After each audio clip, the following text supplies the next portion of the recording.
정리합니다. 자, 시장은 수요와 공급이 일치하지 않는 불균형이 발생할 경우에 가격 변화에 의해 균형을 회복하게 돼요.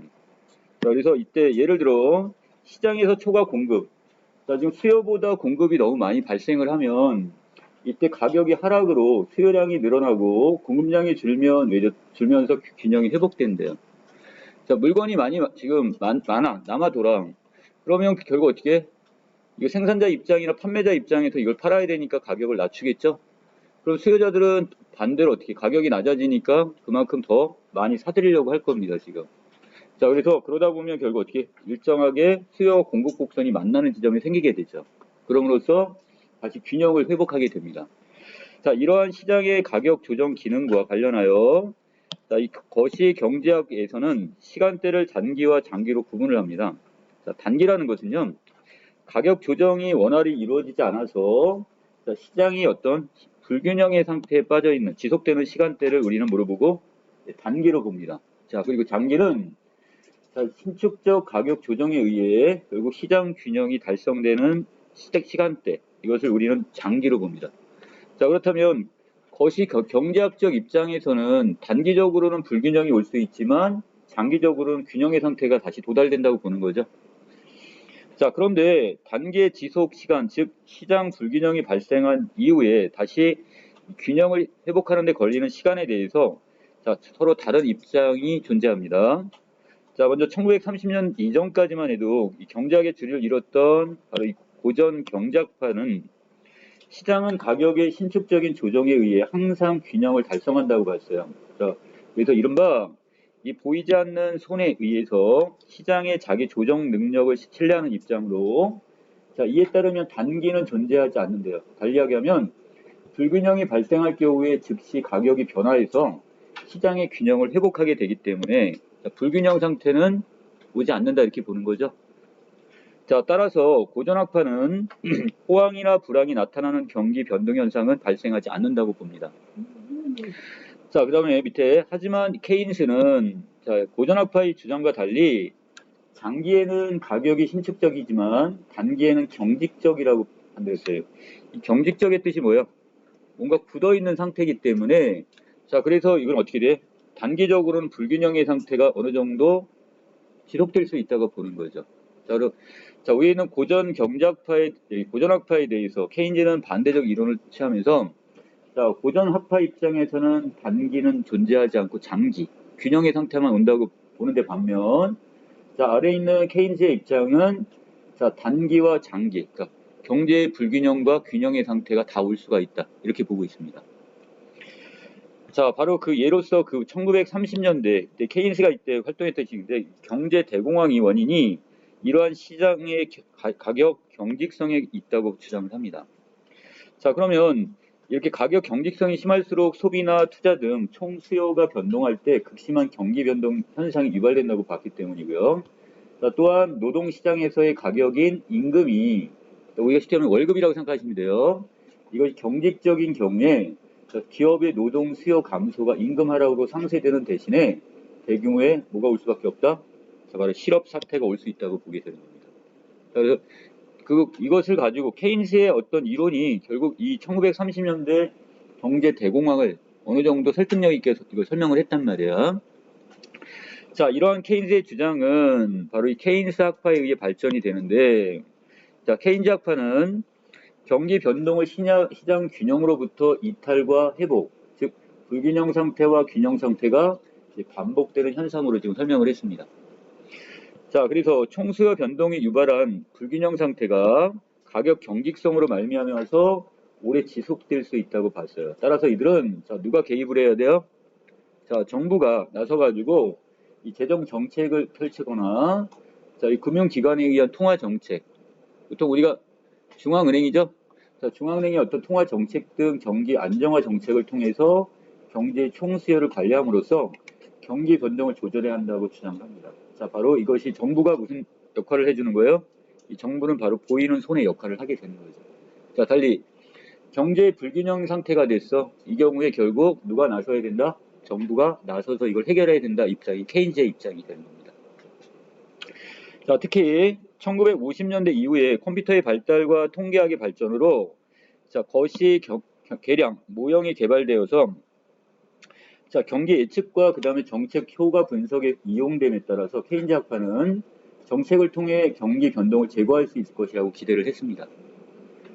자, 그 다음에 그러나 케인즈 학파는 이후 여러 비판에 직면하게 되는데요. 자, 누구에 의해서? 새 고전 학파라고 그랬어요. 자, 다시 보시면 자, 맨 위로 올라가서 기억에 있는 고전 학파 여기에 대해서 반대했던 비판했던 입장이 누구야? 케인즈죠. 자, 케인즈의 어떤 이론을 받아들이는 게 바로 누구? 니은에 있는 케인스 학파가 되는 거죠. 자, 그런데 이 케인스 학파의 이론에 대해서 또 반대 의견이 되는 건 누구? 새 고전 학파가 되겠네요. 결국 그 이전에 있던 기억의 고전 학파 입장을 어느 정도 이 새 고전 학파에 좀 받아들이네요. 자, 그러면서 자, 케인즈 학파의 거시 계량 모형에 오류가 있음을 지적합니다. 어떤 문제점이 있다고 지금 판단을 한 거죠. 자, 케인즈 학파의 거시 계량 모형은 소비와 소득, 금리와 통화량 등 이 거시 경제 변수들 간의 상관관계를 가정한 방정식으로 구성되어 있는데 이러한 방정식의 개수는 자, 뭐를 이용해요? 여기는 과거의 어떤 자료, 과거의 데이터를 갖다가 그대로 입력을 해가지고 그걸 가지고 예측을 하는 거예요, 지금. 자, 그럼으로써 자, 그런데 문제는 새로운 정보가 전해지면 이때 경제 주체들은 기존에 보유하고 있던 정보에 추가된 정보를 반영해서 합리적으로 기대를 형성하고 이에 따라 반응을 바꾸므로 자, 그 이전에 있었던 방정식의 개수 혹은 방정식 자체가 잘못됐기 때문에 오류가 지금 생겼기 때문에 바뀌어야 된다고 보는 거죠. 자, 그래서 새 고전학파는 케인즈 학파가 거시 경제 변수 간의 관계를 임의로 가정을 하고 너무 과거 자료만으로 이 관계를 추정하려 했다는 점을 비판하게 되는 겁니다. 자, 그리고 경제 주체의 합리적 선택에 대한 바로 뭐가 필요하다? 자, 바로 거시적이 아닌 미시적, 세부적인 것까지 분석이 필요하다고 지금 보는 입장이 되네요. 자, 이에 따라 이들은 시장 불균형이 발생한 경우에 가격이 조정되는 속도는 매우 빠르다는 고전학파의 전제를 그대로 어떻게 유지를 했어요. 자, 그리고 자, 오른쪽입니다. 경기 변동을 균형 자체가 변화하는 현상으로 분석했습니다. 자, 그래서 여기서 경기 변동이란 균형 자체의 변화를 좀 봤네요. 자, 그리고 총수요 변동이 아니라 자, 기술 변화가 지속적인 경기 변동을 유발한다고 봤네요. 입장이 좀 다르죠? 케인스 학파의 입장에서는 총수요에 따라서 경기 변동이 일어난다고 봤는데 비해서 자, 여기는 지금 새 고전학파 입장에서는 뭐예요? 기술 변화가 경기 변동을 일으킨다 이렇게 보고 있어. 자, 이에 대응해서 또 케인즈 학파는 자, 거기 또 반론을 또 제기를 했겠죠. 경제 주체의 합리적 선택을 미시적으로 분석하는 새 고전학파의 방법을 받아들여. 그 어느 정도 인정을 해줬네요. 자, 이건 지금 받아들이는데 이것을 새 케인즈 학파로 발전을 시킵니다. 그래서 이 새 케인즈 학파는 경제 주체들이 합리적 선택을 한 결과로 가격 경직성이 나타난다고 해요. 가격 경직성은 계속 유지를 하네요. 케인즈 학파 입장에서는. 자, 그래서 경제 주체들이 합리적으로 기대를 형성하더라도 가격 경직성으로 인해 경기 변동이 발생할 수 있다고 주장을 합니다. 그리고 이러한 가격 경직성의 근거로 바로 자, 메뉴 비용 이론과 효율 임금 이론을 제시하게 됩니다. 자, 이거 구체적으로 설명했습니다. 밑에. 자, 먼저 메뉴 비용이란 자, 기업이 가격을 변화시킬 때 발생하는 유형과 무형의 비용을 지칭하게 됩니다. 자, 그래서 여기 어떤 보이지 않는 또는 보이는 어떤 비용들이 발생할 수 있겠죠? 자, 메뉴 비용에 따르면 기업은 제품 가격을 변화시킴으로써 얻을 수 있는 이득과 메뉴 비용을 비교해서 가격을 변화시키며 자, 이에 따라서 제품 시장의 가격 경직성이 발생할 수 있다고 보고 있어요. 자, 두 번째, 자, 효율 임금의 어떤 차원도 마찬가지인데 노동자의 생산성을 유도하는 임금을 여기서는 효율 임금이라고 얘기를 하고요. 자, 효율 임금 이론은 노동자의 생산성이 임금을 결정한다는 전통적 임금 이론과 달리 자, 임금이 높아지면 거기에 따라 어떻게 노동자의 생산성이 더 높아진다고 주장을 해요. 이거 좀 다르고 뒤집어서 좀 보고 있네요. 자, 이게 무슨 얘기냐? 기업이 노동자에게 높은 임금을 지급해요. 자, 그러면 자, 노동자들은 그 직장을 떠날까요? 안 떠날까요? 안 떠나려고 하겠죠? 자, 그러면 자, 노동자 이직은 일어나지 않을 거야. 그리고 자, 지금 자기가 열심히 일하면 더 많이 지금 월급을 준단 말이죠. 자, 그렇다면 태만, 게으르게 일하지도 않을 겁니다. 자, 그럼으로써 자, 이직과 태만을 방지할 수 있기 때문이라는 거. 자, 이와 같이 자, 새 케인즈 학파는 케인즈 학파가 임의로 가정했던 가격 경직성의 근거를 입증하는 데 주력했고, 자, 총수요 관리 정책은 여전히 효과를 갖는다고 주장을 하게 됩니다. 그러니까 두 이론이 자, 고전 학파와 그 다음에 케인즈 학파의 이론이 지금 어떻게 되는가? 계속 서로 간에 서로의 입장에 대해 반박을 하고 거기에 대해서 자기의 주장을 더욱 공고히 하는, 강화시키는 이렇게 보시면 될 것 같아요. 자, 38번은 일치 문제니까 답은 1번에 있었고요. 자, 두 입장이 서로 다른 입장을 보였고요. 자, 그 다음에 39번에 갑니다. 자, 보기의 모형에 대한 고전학파와 그 다음에 케인즈 학파의 해석을 여기 어떻게 했는데 추론한 내용으로 적절치 않은 걸 찾으라고 했습니다. 자, 그림은 총수요 변동에 따른 국민 총소득 변화를 나타낸 모형인데요. 자, Y 별표는 장기 균형 국민 총소득 수준을 나타냅니다. 자, AB 곡선은 총수요를 나타낸 곡선이고요. 자, 결국 소득과 그 다음에 총수요를 나타낸 곡선이네요. 자, 총수요가 증가를 하게 되면 AD 곡선이 우측으로 감소하게 되고, 자, 그 다음에 좌측으로 평행 이동을 합니다. 자, 그리고 다시 총수요가 증가할 때는 어느 쪽으로 가고요? AD 곡선이 우측으로 가게 되고, 그 다음에 만약 감소하게 되면 좌측으로 그대로 평행 이동을 하게 됩니다. 자, 예를 들어 총수요가 AD 제로이고 물가가 P 제로, 그 다음에 국민 총소득이 Y인 상태에서 총수요가 지금 A2, AD, Z2로 증가한 경우에 총수요 증가에 따라 물가가 P2까지 상승하면 국민 총소득은 Y로 동일하지만 자, 총소득엔 변화가 없어요. 자, 하지만 물가가 P0에 고정되어 있으면 국민 총소득은 Y2로 증가하게 돼요. 자, 이때 결국 어떻게 국민 총소득이 Y보다 큰 경우를 호황이라고 보고 Y보다 작은 경우를 불황이라고 봤습니다. 자, 이 표를 갖고 설명하면 좀 쉬울 것 같은데 자, 지금 이 상황에서 자, 우리가 기준점이 되는 선이 있다면 자, 여기에서 이 기준점에서 오른쪽으로 가게 되면 뭐가 되는 거고요? 자, 호황기가 되는 거고 경제적으로 호황기가 되는 거고 이것보다 왼쪽으로 가게 되면 자, 불황기라 이렇게 보시면 될 것 같아요. 자, 그리고 여기에 따라 이제 자, 전체적으로 이 물가나 이런 것들이 지금 물가는 크게 저기 없는데 이 상황에서 이 P0의 상태에서 오른쪽이냐 왼쪽이냐만 결정이 됐다면 호황기와 불황기를 나눌 수가 있다는 얘기예요. 자, 이 중에서 좀 적절치 않은 건데 자, 기억의 입장이니까 자, 기억은 누구 입장이죠? 자, 고전학파의 입장이네요. 자, 고전학파는 단기는 없고 장기만 있는 상태가 되는 거죠. 그렇다면 결국 불균형의 상태는 없고 균형의 상태만 온다고 지금 보는 거잖아요, 지금. 자, 그렇다면 자, 이 경우에 시장은 항상 균형 상태에 있기 때문에 AD 곡선이 이동하더라도 물가가 P0이고 그 다음 국민 총소득이 Y인 장기 균형이 항상 성립된다. 자, 장기 균형의 상태는 맞는데 자, 한 가지 좀 실수한 게 있네요. 다른 뭐냐? 물가가 딱 고정되어 있는 상태는 아니야.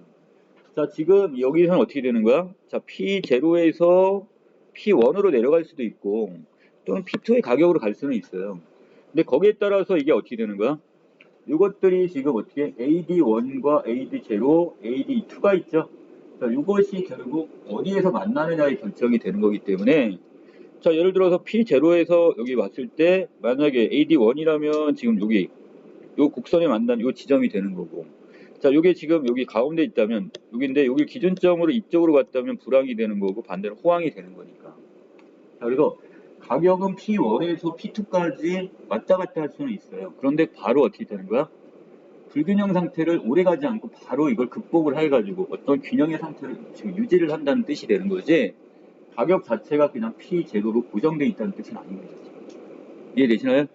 자, 다시 자, 여기서 얘기하는 상태는 결국 고전학파 입장은 지금 불균형의 상태보다는 단기에는 없고 장기만 있다는 뜻은 가격이 딱 고정돼서 안 움직인다는 뜻이 아니라 가격은 P1에서 P2까지 오르내릴 수 있지만 그것이 오랫동안 이게 가격 변동이 급격하게 일어나는 게 아니라 바로 균형의 가격으로 찾아간다 이렇게 보시면 됩니다. 지금. 자 거기에 따라 어떻게 되겠어? 자 여기는 국민 총소득 같은 경우가 지금 어떻게 A, D 제로였는데 자 여기 P 제로였단 말이죠. 자 이 경우에 만약에 이것이 어떻게 돼버리면 자 이것이 다시 A2까지 A, D2까지 이렇게 이동이 돼버리면 호황기가 되면서 이때까지 지금 어떻게 이것이 그대로 이쪽으로 이렇게 오게 되면서 이쪽으로 오게 되는 거지. 또는 이것이 어떻게 이 선하고 다시 만나는 노도 생길 수 있어. P2도 생길 수가 있어요 지금. 자 그래서 전체적으로 봤을 때는 가격은 P1에서 P2까지의 가격을 넘나드는데 이것이 오랫동안 지속되지 않고 바로 균형을 찾는다 이렇게 보는 게 더 맞습니다. 자 그 다음에 자 다음에 있는 자 40번에 가시면 자 경제학자 갑은 소득과 통화량이 늘어날수록 자 소비가 증가할 것이라고 지금 가정을 했어요. 자 왜 내가 지금 소득이 더 월급이 옛날보다 더 많아졌어. 그리고 그렇게 되면 결과 어떻게 나도 지금 밖에 나가서 외식을 하거나 이렇게 쓸 수 있죠. 자 그렇게 됨으로써 소비가 점점 증가할 것이라고 가정을 하고 자 이를 반영해서 소비 예측 모형을 개발했습니다. 그래서 K국의 지난 10년간의 자료를 통계적으로 분석을 해서 자 이걸 가지고 어떻게 했대요? 자 이 나름대로 어떤 예측을 분석해 가지고 이것을 K국의 정부에 제안을 했어요. 자 K국 정부는 갑의 제안을 받아들이고 자 여기 따라서 결국 확장적 통화 정책을 시행했습니다. 자 결국 거의 케인즈 입장하고 마찬가지죠. 케인즈는 과거의 자료를 통계를 내 가지고 예측을 해 가지고 이것을 국가에 제안해서 국가는 그것을 정책에 반영을 한단 말이야. 그럼 국가는 무슨 역할을 하는 거야? 보이는 손의 역할을 하게 되면서 자 이렇게 통화 정책을 시행하게 됩니다. 자 그러면 자, 이 중에서 맞는 걸 찾으라고 했으니까 자, K국 정부가 확장적 통화 정책을 발표한 이후에 통화량에 대한 K국 국민들의 예상이 달라짐에 따라 정책 효과 분석도 달라져야 한다는 점을 고려하지 않았다. 어떤 면에서? 자, 아까 누구 입장에선 자, 갑의 정책 제안에 디귿이라고 했으니까 자, 디귿의 입장에서는 지금 디귿은 누구 입장이죠? 새 고전학파 입장이죠. 자, 이 사람은 지금 케인즈 학파의 이론에 대해서 비판을 한 사람들이 새 고전학파란 말이야. 자, 그 사람들이 내세운 게 바로 뭐예요? 이거였죠? 야, 과거의 수치만 너무 연연하면 안 되잖아. 왜? 새로운 변수가 생기면 너희들이 만든 그 자료는 다 오류가 생겼는데 그런 거 다 어떻게 뜯어 고쳐야 될 거 아니야? 자, 이런 식으로 어떻게 거기에 대해서 반대 의견을 다시 내게 되겠죠. 이해됐습니까? 자, 그 다음 자, 41번으로 바로 넘어갑니다. 자, A를 이해한 내용이 지금 적절한 걸 좀 찾으라고 했는데 자, A 부분에서는 지금 자, 맨 마지막 부분이에요. 자, 이 새 케인즈 학파에서 그 메뉴 비용과 효율 임금 자, 이걸 가지고 결국 어떻게 자, 어떤 합리적인 어떤 경기 변동을 지금 설명하려고 했던 것 같은데 자, 여기서 적절한 거니까요. 기업이 이윤을 추구하기 위해 제품 가격이나 그 다음에 임금을 결정한 결과로 시장에 결국 가격 경제성이 나타날 수 있다고 보는 거. 자, 이게 제품 가격이나 이윤 추구하기 위해서 임금을 결정한 결과라고 했으니까 자, 뭐를 고려한 거예요? 이것도 여기 있는 자, 여기 있죠? 자, 결국 여기 있는 부회전 비용이랑 그 다음에 이 임금 같은 거 메뉴 비용이나 결국 여기 있는 이 효율 임금을 자, 고려를 함으로써 자, 그걸 가지고 결국 가격 경기 변동이 일어난다고 봤으니까.